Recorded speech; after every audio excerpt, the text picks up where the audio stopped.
Richard King, supervisor of sound editing for many of Nolan's films, including The Dark Knight, Dark Knight Sunrises, Interstellar, Dancing and Tenet, says Chris is trying to create visceral emotional experiences for the audience that go beyond the purely intellectual. The Dark Knight may be considered the best superhero movie, but is it really Nolan's best movie? Fans of his creation will notice the complex characteristics of momentum, mysterious layers of perception and even the magic story of prestige, while Nolan tries to draw people into history and make sure that they pay attention to every turn.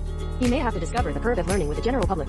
In a recent video titled Ben and the Cultural Parade, AJ from the Rose Center plunges into Nolan's wise choices and discusses in detail the challenges they face with Tenet. However, now he is so surrounded by men who say yes, that his bad ideas about things that he doesn't really understand, especially the sound myths, come out, even if someone in the studio has to look at these things and say, Chris, I don't understand a word of this dialogue, it needs to be softened up a little. The movie is a visual environment, try new and exciting images, and yes, keep an interesting sound design, but keep the dialogue clear so you don't have to fully control everything.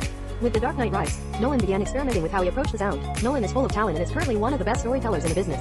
But if he wants to keep his ass in the seats, he has to adjust his sound mixes. As a director, he wants the audience to understand the story, but if he has as much freedom as Nolan, he can do almost anything. It's hard for people to understand what the film says, let alone to understand the complexity of the transformation of time and the connection between them.